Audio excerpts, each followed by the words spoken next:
Тэгээд би лекцээ эхлэхийн өмнө та бүхнээс ер нь хариуцлага гэж юу вэ гэсэн асуултыг асуумаар байна. Одоо хариуцлага гэсэн энэ сэдвтэй холбоотой олон үг хэллэгүүд байна л да.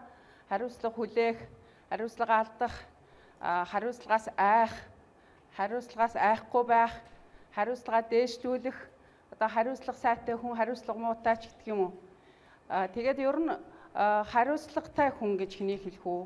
Хариуцлагатай хүн болохын тулд бид нар юун дээр анхаарах вэ гэсэн ийм агуулгаар та бүхэнтэй өөрийнхөө энэ сэдвээр одоо таниж мэдсэн, ойлгож ухаарсан амьдралынхаа туршлагаас энгийнээр товчхоноор хуваалцах гэж байгаамаа. За тэгээд энд хүрэлцэн ирсэн хүмүүс бүгд хариуцлагатай хүмүүс одоо нүүр сарайн дээр нь бол харагдаж байна. Тэгээд ер нь бас та өөрөө хариуцлагатай хүн мөн үү гэсэн асуултыг бас өөртөө нэг тавиад үзээрэй. Тэг ер нь өөрийн үнэлэмж гэдэг зүйл бол өсвөр насныханд ялангуяа маш чухал. Өөр ч одоо хариуцлагын сайн талууд нь юу вэ? Сул тал байна уу? Ямар нэгэн алдаа дутагдал доголдол байвал тэрийг өөрөө л засварлуулах ёстой. Ер нь хариуцлага гэдэг бол бид нар өдөр болгон босоод одоо шүтээ угаагаад нүүр гараа ингээд гоё гадаад үзмжиндээ анхаардаг шиг өдөр болгон бас өнгөлөж зүлгэж анхаарч явах ёстой. Хариуцлагаа улам бүр сайжруулж явах тэр чанараараа та бүхэн хүн болгон нөгөө аз жаргалтай сайн сайхан амьдрахыг хүсдэг. Тэгвэл тэр аз жаргалтай амьдрах, сайн сайхан амьдрах хүсэл зорилгодоо хүрэх нэг одоо амжилтын чинь түлхүүр чухал арга хэрэгслээ гэдгийг бол гол одоо асуудал болгож дэвшүүлж байна. Хариуцлагаас айдаг хүн байвал гараа өргөнө. Айхгүй гэж нөө ер нь бол бүгдээрээ сайн байна. Айх хэрэггүй. Хариуцлагаас бол айх зүйл баг. Тэгээ хариуцлагаас яагаад айдгүй гэхээр хүмүүс хариуцлагын нэг шийтгэл гэсэн утгаар, эрхцээ утгаар ойлгоод байгаа байхгүй. Гэтэл хариуцлага гэдэг ойлголт маань өөрөө бол олон шинжлэх ухааны судлагдсан болж байгаа юм. Жишээлбэл социологт бол нийгмийн хариуцлага, одоо социал хариуцлагын тухай асуудал ярьж байна. Гэр бүлийн хариуцлага ч гэдэг юм уу тэр социал бүлгүүдийн хариуцлагын тухай асуудал. Сэтгэл судлалт бол одоо сэтгэл хариуцлагыг сэтгэл зүйн талаас нь ярьж байгаа. Тэгтэл философи, ёс зүйн үүднээс бол хариуцлага гэж юу вэ? Тэрний мөн чанарыг, тэрний утга учирыг илүү өргөн утгаар авч үз тодорхойлж байгаа юм. За тэгэхээр энэ өнөөдрийн илтгэлийн 3 хэсгээр товчхон ярив. Цаг бага байгаа учраас за юуны өмнө одоо хариуцлага бол таны амьдралын чанарыг тодорхойлдог зүйл. За тэгэхээр та бүхэн эндээс бас анзаарж байгаа хариуцлага бол ер нь бүх хүнд хамаатай. Бүх насныханд одоо хүүхдээс эхлээд ахмад залуу, настан, эрэгтэй, эмэгтэй одоо тэр ажил мэргэжил нийгмийн харилцаанд бүх салбарт хамаатай асуудал байхгүй юу? Зөвхөн томчуудын асуудал бас биш. Айл болохоор хүүхэд байхасаа бид нар хариуцлага гэж юу вэ? Тэрний утга учир мөн чанарыг ач тусыг үндсэнийг ойлгосноороо нөгөө хүний чи өөрийн өдөр тутмын амьдрал үйл ажиллагаа маш олон салбарт маш олон хүмүүстэй холбогдож байдаг учраас харилцаанд энэ хариуцлага гэдэг зүйл өөрөө маш томоохон үүрэг гүйцэтгэдэг ийм зүйл байгаа. Та бүхэн энэ асуултанд нэлээд сайн эргцүүлж нухацтай бодож үзээрэй. Тэгээд өөртөө дүгнэлт хийгээрэй. Өөрийн үнэлэмж гэдэг бол бас амьдрал хувь зайгаа өөрчлөх, шинжлэх. Одоо бид нар чи маш их өөрчлөлттэй нийгэмд ертөнцид амьдарч штэ. Тийм учраас өдөр өдрөөр өөрчлөгдөх хэрэгтэй болж байгаа. Хариуцлагаа улам бүр сайжруулах. Тэр утгаараа би хэр хариуцлагатай хүн бэ? Хариуцлага сайтай бол өшөө яаж сайтай болох вэ? Тэ? За ийм нэг асуудал. За энд би Германы одоо алдартай философч Иммануэль Кантын диантолог буюу үүргийн онол гэж байна. Тэгэхээр энэ үүргийн онол бол өөрөө маш алдартай хүн эрх чөлөөтэй амьдрахын тулд эрхээс гадна үүргээ мэдж явах нь хамгийн чухал гэсэн юм онол байгаа. Үүргээ чанартай сайн биелүүлж ээж өөрийгөө бүтээн өөртөө болоод бусдад ашиг тустай олон зүйлийг хийж чадж байгаа. Тэгэхээр бид нар одоо тэр үүрэг хариуцлага гэдэг хоршоо үг хэрэглээд байна. Тэгвэл хариуцлага бол тэр эрх үүргийн нэгдэл дээр бас хэрэгжиж байгаа зүйл. Тийм учраас Кант бол юу гэж хэлж байгаа нь вэхээр хувь хүний хариуцлага нь бол амьдралын их үндэс. За бидний амьдрал гэдэг эдрээтэй олон өнгөтэй олон одоо зүйлийн цуглуулга байж идэг. Тэгээд тэрийг амжилттай, чанартай, сайн сайхан болоход нөлөөлдөг нэг гол хүчин зүйл бол хувь хүний хариуцлага юм а гэдгийг энэ лекцэн дээр онцолж хэлэх гээд байгаа. Тэгэхээр одоо өнөөдөр та нар бол мэдж байгаа хүний хөгжлийн эндгэс, одоо тэр аз жаргалын эндгэс, дахиад юу амьдралын чанарын эндгэс гээд өнөөдөр хүний хөгжлийг, улс орнуудын хөгжлийг хэмжиж байгаа үзүүлэлт дээр манай Монгол улс бол хаахна явж байгаа. Араар яваад байгаа шүү дээ. Тий, одоо нэлээ араар шиг яваад байгаа. Чамлалтай байгаа. Тэгэхээр зэрэг энэ юунаас болж байгаа вэ гэхээр бас бид нар хүүхдүүдээсээ эхлээд одоо үеийн хүмүүс бүх ажил мэргэжлийн хүмүүсээ хариуцлага ямар хөө байна вэ гэдгийг бас энэ үзүүлэлтүүдээс ингээд тодорхой хэмжээгээр харж болж байна гэж би бол ойлгож байгаа. За тийм учраас илтгэлийн ийм 3 хэсгээр тавьчих ярья. Нэгдүгээрт нь бол хариуцлага нь өөрөө амьдралын чанарыг тодорхойлдог нэг гол хүчин зүйл юм аа. Тэгэхээр амьдралын чанар гэдэг бол зөвхөн нэг эдийн засгийн юм уу, улс төрийн юм уу, социал утгаар биш. Хувь хүний өөрийнх нь амьдрал өнгөтэй өөдрөг, сэтгэл ханамжтай ингээд өөрийнхөө боломжийн хэрээр одоо сайхан явах тухай асуудал байгаа. Тэгээд тэрэнд нөлөөлдөг олон хүчин зүйл байгаа л да. Гэхдээ нэг яригдахгүй үлдчихэд байдаг. Тийм учраас өнөөдөр хүмүүс биенээсээ хариуцлага нэгтэг. Тэр нөхөр хариуцлагагүй, энэ нөхөр хариуцлагагүй, чи яасаа хариуцлагагүй юм бэ гэд ингээд байд. Тэгэхээр зэрэг энэ хариуцлага гэдэг чинь юу юм? Тэгвэл хариуцлага гэдгийг тодорхойлсны мөн чанар утга учирыг тодорхойлох шинжээг авч үзсний дараагаар бидэнд хариуцлагатай хүн гэж тэгвэл хэм бэ? Хариуцлагатай хүн хэрэгтэй байна гэдээ ажил олгогч нар ярьж байна. Одоо ингээд айлын бэр хөргөн болгож гэсэн нэг хариуцлагатай сайхан бэртэй боллоо, сайхан хөргөнтэй боллоо гэж ингээд сэтгэл хангалуун ярьж байгаа байхгүй юу. Тэгэхээр эн чинь бол бүх одоо зүйлээр. Тэгээд хамгийн гол нь одоо бид нар өсвөр насны хүүхэд байхасаа яаж хариуцлагатай хүн болох вэ? Түүнд хэрхэн суралцах вэ гэсэн нэг ийм 3 агуулга байна. За тэгээд ер нь хариуцлага нь өөрөө хүний амьдралын чанарыг тодорхойлдог гол зүйлээ гэдгийг би энэ 5 зүйлээр товчхон агуулгыг тайлбарлах гэж байгаа. За юуны өмнө хамгийн өргөн утгаар авч үзэх юм бол хариуцлага нь өөрөө хүн байхад суралцах, үйл явц, тасралтгүй үргэлжлэнэ. Хүний насан туршид үргэлжлэнэ гэсэн үг. Наснд л хариуцлага нэгсэн одоо харилцаа, хандлага, үйл ажиллагаа байгаа байхгүй. Тийм учраас насндаа тохирсон хариуцлага хүлээх ёстой гэсэн үг. Тэгэхээр хүн байхад суралцна гэдэг чинь хүн байх вэ гэд ер нь хүн гэдэг ойлголт өөрөө философийн үүднээс ярих юм бол маш өргөн агуулгатай. Бие, сэтгэл, оюун ухаан, хэл, хөдөлмөр, ёс суртахуун гэдээ маш олон зүйлийн нэг л болж оршиж байна. Тэгэхээр хүнийг тодорхойлдог олон зүйл байгаа дотроос 2 гол зүйл байгаа. Нэгдүгээрт нь бол хүний оюун ухаан. Ер нь хүмүүс одоо ухаалаг байж ээж зөв буруу юу, сайн уу, муу юу, юунаас татгалзах юм, юуг одоо хийх нь зөв юм ингээд сонголтуудаа шийдвэрүүд гаргадаг. Нөгөө нэг гол зүйл нь бол ёс суртахуун. Тэгэхээр энэ хариуцлагыг би өнөөдөр ярихдаа ёс суртахууны хариуцлагын хүрээнд гол нь ярих гэж байгаа. Улс төрийн хариуцлага, эрх зүйн хариуцлага гэдэг нь бол бас тусдаа асуудал. Хариуцлага өөрөө ийм олон талтай.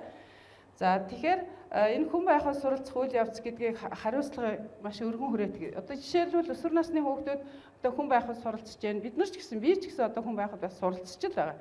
Миний насан дээр бас л асуудлууд гарч ирж байгаа. Тэгэхээр зэрэг юуны өмнө одоо өөрийнхөө үүргийг одоо яг хүлээс үүргээ ухамсарлах асуудал. Би одоо өөрийнхөө өмнө ямар үүрэг хүлээж байгаа? Нэр төрөө хаарлах, нэр төрөө үндэтгэх, өөрийнхөө одоо эрүүл мэндийг анхаарах ч гэдэг юм ингээд олон жишээнүүд гарч. Бусдын өмнө хүлээх үүрэг. Одоо их эцгийнхаа өмнө, гэр бүлийнхаа өмнө, сургуулийнхаа өмнө, ингээд нийгмийнхаа өмнө, хүн төрөлхтний өмнө ингээд маш олон төрлийн үүрэг нэг хүн дээр бол ирж байгаа. Тэгэхээр тэр болгоныгаа яаж ойлгож, ухамсарлаж, яаж хэрэгжүүл чанартай гүйцэтгэж байгаагаас хариуцлага бол одоо хамаарч байна. За хариуцлагыг бас таны сонголт гэж хэлж байна. Сонголт одоо шийдвэр гаргахад. Алхам тутамдаа бид нар ямар хоол идэх үү, ямар хувцас өмсөх үү, хинтээ найзлах уу, ямар сургууль сурах уу, ямар мэрэгжил сонгох уу, энэ болгон хариуцлагатай байх хэрэгтэй гэсэн. Сэтгэлийн хөөрлөөр юм уу, хин нэгний үгээр юм уу, эсвэл одоо нэг аялдан дагалдаад ингэж сонгож болохгүй. Жишээ нь манай Монгол Улсын их сургуульд ингээд би нэг мэрэгжлийн ангийн хүүхдүүд хичээл орж байгаа. За яагаад энэ мэрэгжил сонгосон бэ гэхэд янз бүрээр хэлж байгаа байхгүй юу? Ээж аав маань одоо санал болгоо би сонгоцсон. Эсвэл багш маань зөвлөсөн юм аа. Эсвэл би найзгаа дуурайгаад найзтайгаа цуг сурмаар санагдаад орчих юм аа ч гэх юм уу. Тийм сонин хариултууд бас гарч ирж байгаа. Тэгэхээр тэнд бол хэр зэрэг одоо хариуцлагатай хандж байгаа нэг ялгаанууд байна. Тэгэхээр тэр хариуцлага гэдэг зүйл мэрэгжил сонголт гэдэг бол маш хариуцлагатай зүйл шүү дээ. Тэгээд ер нь та бүхний өдөр тутмын хэлж байгаа үгээрээ хийж байгаа үйлдэл болгон хариуцлага гэж ойлгох хэрэгтэй. Одоо бодлогогүй хэлсэн нэг үгнээс болоод хүнийг гомдоох, харилцаагаа байхгүй болгох те олон зүйлүүд байна шүү дээ. Ер нь хүний толгойд өдөртөө олон мянган бодол орж ирж байдаг. Нилээд нь сүрэг. Тэгэхээр тэрийг бас нэг хянжээдэг өөрийн хяналт зохицуулт болж энэ хариуцлага гэдэг зүйл орж ирж байгаа байхгүй юу? Тийм учраас одоо хийж байгаа хичээл өгсөн гэрийн даалгаврыг одоо яаж хийж гэнэ үү? Ёсыг бодоод нэг хэлбэрж гэнэ үү? Үнэхээр сэтгэл гаргаад чанартай сайн хийж гэнэ үү? Тэрний цаана хариуцлага ялгаа гарч ирдэг. Оюутнуудаар одоо ингэ эссе бичүүлэхэд эссений агуулга, сэдвээ ойлгож байгаа тэр тавигдах шаардлагууд ингэ янз бүр хангаж байгаа. Тэгэхээр тэрний цаана юуг харж болох вэ? Тухайн оюутны хариуцлагыг харж болж байгаа. ерөөсөө ажилдаа яаж хандж байгаа ахаад хариуцлага гэдэг бол ерөөсөө та бүхний өсөлт хөгжлийн чинийг үндсэн бас гол хүчин зүйл юм. Хэдэн шинээр хариуцлагатай нь хариуцлагаас хаажрах тэр хэрээр өөрөө өсөж үндийн бие билдрийн хувьд, оюун ухааны хувьд, сэтгэл зүйн хувьд ингээд олон талаар өөрийгөө хөгжүүлэх нэг гол зүйл бол хариуцлага юм аа гэдгийг. За тэгвэл хариуцлагатай хүн гэж хинбэ? Хариуцлагатай хүн гэж хинбэ гэдэг дээр бол мэдээж бас хүн өөрөө нийлмэл олон талтай үзэгдэлгээ түрүү хэлсэн. Эндээс би нэг 3 зүйлийг хамгийн чухал гэдэг утгаар сонгоод байгаа. Ухаалаг хүн бол хамгийн хариуцлагатай хүн байж чадна. Яагаад гэвэл нөгөө зөв буруу, сайн муу, сайхан муухайг үнэн худлыг ялгаж чадж байгаа. Одоо бид нар бол Чингисийн Монгол гэдэг их ярьдаг шүү дээ. Тэгэхээр Чингис хааныхаа одоо үзэл сургаалаас бас энэ хариуцлагатай байдлаас хуралцмаар байгаа юм. Зүгээр арх мархин дээр тэрнэр хаягийн тавиад байхаас илүү. Тэгэхээр одоо Чингисийн удмынхан бол Чингисийг мандуулахын тулд энэ алтан сургаалаар нь явах хэрэгтэй. Монголын нууц төвчөнд хэлсэн байгаас тэ Чингис хаан үгийг би шавнартаа одоо би Монгол Улсын их сургууль 40 хэдэн жил оюутнууд хичээл зааж ийн л да насаараа багшилж гин гэсэн. Саруулах ухаанаас өөр сайн нөхөр үгүй, мунхаг өөрөөс өөр муу дайсан үгүй гэж. Тэгэхээр энэ сургаалыг одоо хэрэгжүүлж байгаа ер нь хүнд өөрөө нөгөө байгалаас нэг боловсроогүй байдалтай. Хүн чинь нэг талаас байгаль амьт, нөгөө талаас нийгмийн амьт. Тэр боловсроогүй байдлын жишээ нь өөрт нь байдаг энэ зан чанарын сөрөг зүйлүүд байгаа байхгүй юу? Уураар биш ухаанаар шийдэх хэрэгтэй асуудал. Тэгвэл илүү зөв, илүү хариуцлагатай сонголт одоо ингэж явна.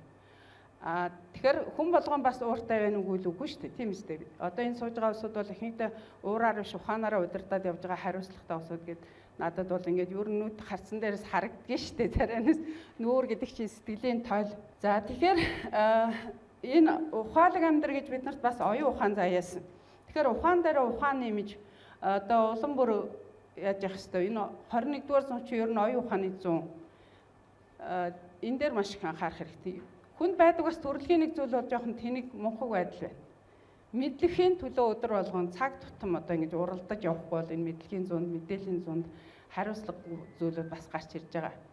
За дахиад нэг хүнд байдаг төрөлхийн одоо сөрөг зүйл бол юу? Атаархал. Өөрийгөө зөвтгөх цан, хит одоо амин хувь хичээх цан гэдэг ийм зүйлүүд байгаа байхгүй. Тэгэхээр ийм нэг сөрөг юмнуудаа бид нар таних мэдээд хэрэгжүүлээд явхад ухаан гэдэг зүйл, ухаалаг байдал, ухаан зарах сэтгэлгээ үнэхээр чухал байгаа юм. Хоёрдугаарт нь одоо хариуцлагатай хүний шинжийг, мөн чанарыг тодорхойлдог нэг гол зүйл бол яаж хөдөлмөрч байх. Залхуурахгүй, маргааш гэж хойш нь тавихгүй, дараа гэж хойш нь тавихгүй.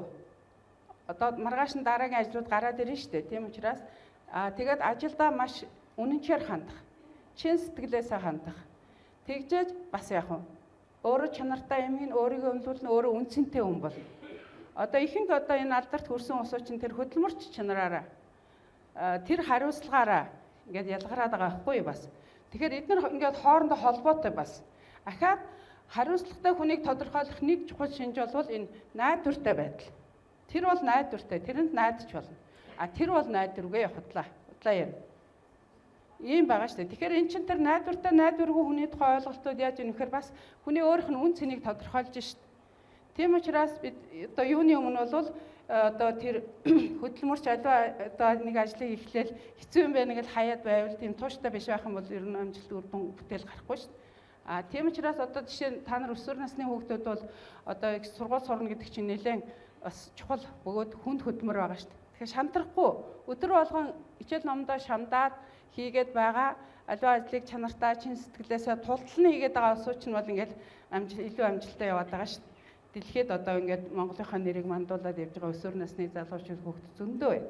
Та нарын дотор ч гэсэн одоо энэ олон хүмүүс сууж байгаа гэдэгт бол эргэлзэхгүй байна. За тэгэхээр найдвартай байх гэдэг бол итгэл даах, итгэл бий болгох гэдэг. Хүнээс бас өөрөөс нь биеийн, сэтгэл зүйн, оюун ухааны олон чадваруудыг бас шаардж. Тэгэхээр ер нь бол та нар энэ дээр одоо хариуцлагатай хүн гэж хэмбэ та бүхэн бас өөрөөхөө нэг ойлголт, үнэлэмж тодорхойл байж байгаа. Тэгээд энэ дээр нэмээд бас зөндөө зүйлийг ярьж болно л доо. Цаг байгаа учраас юуны өмнө хариуцлагатай хүн гэдэг бол хамгийн ухаалаг, хөдөлмөрч, найдвартай хүн байгаамаа. Гурав дахь хэсэг нь одоо бас нэлээд чухал хэсэг байна. Яаж одоо хариуцлагатай хүн болох вэ? Хариуцлагатай хүн болоход хэрхэн суралцах вэ гэдэг зүйл байна. За тэгэхээр түрүү хариуцлагатай хүн гэдэг маань ухаалаг, хөдөлмөрч, найдвартай хүнийг хэлнэ гэдэг онцлоод байгаа шүү дээ энэ талуудыг. Тэгвэл ухаалаг байх гэдэгт бол олон зүйлийг хамааруулж байна. Одоо энэ хариуцлага гэж юу вэ гэдгийг эхлээд мэдэх хэрэгтэй шүү дээ. Хариуцлага гэж юу вэ гэдгийг ойлгоогүй, үүрэг гэж юу вэ гэдгийн талаар ямар ч ойлголтгүй хүнээс бид нар ямар ч одоо хариуцлага, үүрэг одоо нэх боломжгүй. Одоо энэ түрүүний их хурлын гишүүний ярианд гарч байгаа 20 газарт одоо ингээд хязгаар технологи эрхчлөөтэй байгаа хүүхдүүд бол бас энэ хариуцлагын тухай, үүргийнхаа тухай ойлголт нь сайн биш байгаа учраас алдаа гаргасан байна гэж ойлгогдож байна. За тэгэхээр үүргээ ухамсарлах, ахаад тэрнийхээ үндсэн дээр зөв сонголтыг хийх. За энэ одоо сайн уу муу юу, зөв үү буруу юу? Дандаа ингэж бодож ээж хийх. Шийдвэр гаргахтаа сонголт. Та нар бол ахаад тэр шийдвэр гаргана, тэр шийдвэрээ хэрэгжүүлэхийн төлөө хөдөлмөрлөн маш одоо идэв санаачлагтай ажиллах хэрэгтэй. За тэгээд найдвартай байна гэдэг бол одоо нэг жишээ нь ер нь хэлсэн үгэндээ эзэн байх. За бол за байх. За гэд хоёр хүн үсгнээс бүтсэн үг бол маш одоо учир утгатай тийм үг байгаа шүү дээ. За ер нь бол яг энэ асуудлуудыг бол та нарт өөрсөнд нь эргэцүүлээрээ хүнд өөрт нь эргэцүүлэн бодох одоо чухал чадвар байдаг. За яг миний өөрийн одоо амьдралын түүхээс хариуцлага суралцсан байдал бол хариуцлагатай сурагч байсан, оюутан байсан. Энэ бүхэн юутай холбоотой гэхээр би бол өөрийнхөө хичээл зүтгэлийн хажуугаар гол нь аав ээжээсээ, ах эх нараасаа, үе тэнгийнхнаасаа, эрдэм ном заасан багш нараасаа, тэр үеийн одоо тэр үлгэр дуурайлт ахмад хүмүүсээс суралцсан ийм амьдралын түүх байгаа. Тийм учраас намайг бол бас надад найдаж сургууль бол яаж гинүү? Факультетийн эрдэнэт наримчгийн дарагч гэдэг юм уу, тэнхимийн эрхлэгч гэдэг юм уу, одоо энэ хамгаалах зүйлийн наримчгийн дарагч гэдэг юм хариуцлагатай ажлууд оногдуулсан. Тэгээд тэрээр би чадлынхаа хэрээр ингээд мэрээгээ хийх явцад би өөрөө бас тодорхой хэмжээнд яаж байгаа. Хариуцлагатай суралцсаар л байгаа байхгүй юу? Тэгэхээр энэ бол ийм насан туршийн зүйл байна. За тэгээд төгсгөлд нь хэлэхэд ер нь та хариуцлагатай хүн мөн үү гэсэн асуултыг дахин та нар өөрсөндөө тавиад дүгнэлт хийгээд улам бүр сайн хариуцлагатай хүмүүс болохыг хүсэж байна. Ер нь хувь хүний одоо амьдрал бол хариуцлагаас их хамаарж байгаа. Таны хариуцлага таны хэн болохыг одоо илэрхийлж байгаа гэдгийг бол онцолж хэлмээр байна. Тэгээд ер нь хувь хүний хариуцлагын асуудал чинь цаашлаа заавал улс нийгэмтэйгээ холбогдно. Монгол хүн болгон хариуцлагаа ухамсарлаж ээж хөдөлмөрч ухаалаг одоо энэ найдвартай хүн болж ээж Монголын нийгэм хариуцлагатай нийгэм болоод улам бүр Монгол нөгөө Чингисийн үед мандаж байсан шигээ бас мандан бадрах боломжтой. Тэгэхээр хүн болгон хариуцлагаа одоо сайжруулах онцгой анхаарах хэрэгтэй байна. Бидний хүн болгоны үүрэг оролцоо маш чухал байна. Зөвхөн улс төрчдөөс ч юм уу бид нар хариуцлага нэхээ суугаад байх бол хангалтгүй байгаа.